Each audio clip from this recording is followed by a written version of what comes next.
What's going on, everybody? It's your boy B Date back for another video, and this one is going to be about my team, my Jets, and it's going to be a little bit of a bittersweet video, of course.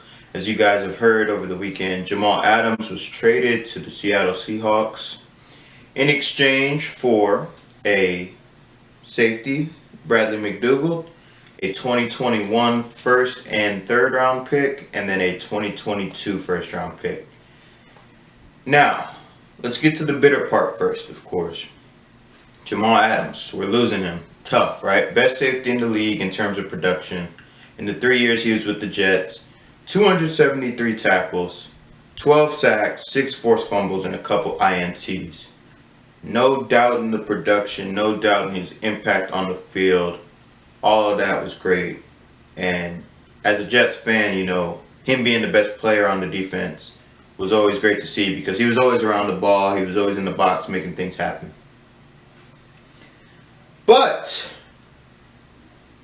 as you guys know, Jamal Adams no longer wanted to play for the New York Jets. Rather that be because he didn't like Adam Gase, rather that be because he wanted the front office to extend him and make him the highest paid safety ever, even though he had 2 years left on his deal. Whatever the case may be, he didn't want to be there anymore. And when you consider that into what we got back for Jamal Adams, the New York Jets absolutely won the trade. Let's get into it. As far as, the trade, I'm typically a firm believer of you cannot lose the trade if you got the best player. Take my other favorite team in the NBA, the Los Angeles Lakers. We gave up a haul to get Anthony Davis, right? But I believe we couldn't have lost that trade because you pair him alongside LeBron, you're automatically, as you see this season, a #1 seed in the West and a perennial title contender because you have 2 of the 5 best players in the league. Where I do differ with my own beliefs, though, is the fact that in basketball, 2 players on that superstar level can make so much more of an impact than 2 superstar players in football, where there's 22 people on the field, 11 on each side, as opposed to 10 people on the court, 5 on each side in basketball. Okay, so Russell Wilson, probably the second best quarterback in the league right now. And if you want to debate that, we can later. I'll drop my socials. I don't care. If you agree with me, cool. I appreciate you. And, you got Jamal Adams, probably the best safety in the league. But what I will say is a couple things. One, when's the last time a safety was the second best player on your whole NFL roster and you won a Super Bowl? Probably have to go all the way back to the Troy Polamalu, Ed Reed days, right? And that's really the only 2 names I can think of just within the last 15 to 20 years. Even if you want to maybe throw in the Legion of Boom, I wouldn't say that Cam Chancellor or Earl Thomas was better than Richard Sherman and whoever you thought the better offensive player was that they had at the time. Patrick Chung was definitely not better than Tom Brady and Gronk. Last year with the Chiefs, as much as I love the Honey Badger, he wasn't as good as Mahomes or Hill or Kelsey or anything like that. So in terms of the safety position, for a guy who didn't want to be there, he was disgruntled with the organization and whatnot, the haul we got back for him, 2 first-rounders in the NFL, a third-round pick, and a safety back to where we don't have a hole at the position, I thought that was an absolute steal, in my opinion. Seeing the other trade offers rumored around the league, I was hearing 1 first-round pick and a decent player, or 2 seconds or a second and a first, and that was it, or maybe a third and a really good player. To see that we got 2 firsts, a decent player, and then a third-round pick, I couldn't ask for much more. Now, it might be a little Jets fan in me that I could be being a little naive, but I really think that we won this trade. I think Ashton Davis, our third-round pick from this year's draft, who plays safety, will get a few more reps now with Jamal being out of the team.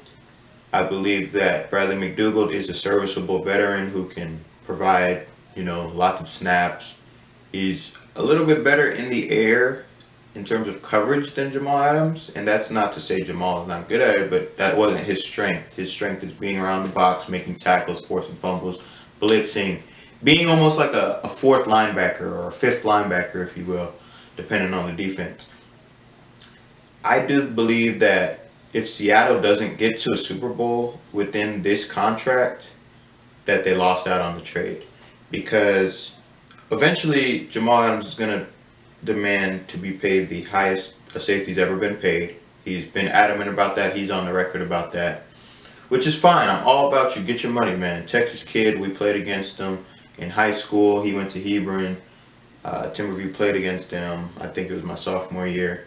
So shout out to the boy for sure. Get your bread. But if you don't deliver a ring in 3 years to Seattle, I believe the Jets were the winner of that trade. And I have every reason in my mind to believe that we're going to make those first-round picks work very well, because this draft under Joe Douglas, our new GM, I believe he did a great job. We went out and got Mekhi Becton. We went out and got a receiver that we desperately needed, Denzel Mims.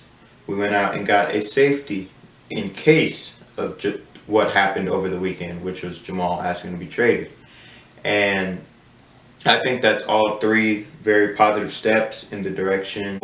I believe with C.J. Mosley coming back, with Avery Williamson coming back, with Quinnen Williams being healthy for a full season, hopefully, I think that this defense is going to be revitalized. They're going to have a chip on their shoulder, especially the back end, the back four.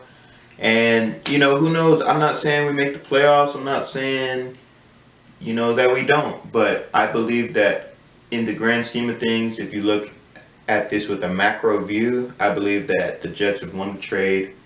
I believe that to get as much as we did for a disgruntled superstar is amazing, especially in the league where Antonio Brown only went for a third and a fifth. So for us to get 2 firsts was already gravy for me. But you throw in the fact that we get a safety to replace him and, another pick, I'm all smiles, man. I really am. I believe in terms of letter grade, I'll probably give the Jets an A- for this. Can't give you an A or an A+ because you did lose the best player in the trade. But I will say, with our GM's early drafting history, 2 first-rounders to add to the one that we'll have, I'm not going to complain at all. A-. In terms of Seattle, their grade is contingent on if they make a Super Bowl. So let's say they get bounced out before they get to the bowl in the 2 years that Jamal has left on his deal, then I'll probably call it a C+ or a C, because you didn't get ultimately your goal, which was making the Super Bowl, because you went out and got another superstar to add to your defense. And when it's time for him to get paid, what does that mean about, the others on your defense or the others on your offense, for that matter? Still need a line to protect Russell Wilson. Bobby Wagner's getting up there in age. Russell's getting up there in age. You know what I mean? So it's all contingent on their playoff success, I believe. But you guys let me know what you think. Let me know if I'm, being too much of a homer. Let me know if you guys agree with me. Open discussions are always welcome, of course. Find me on my socials. You guys have been killing the basketball podcast that we do. Keep checking that out. Tell a friend to tell a friend. We appreciate you guys so much. Thank you.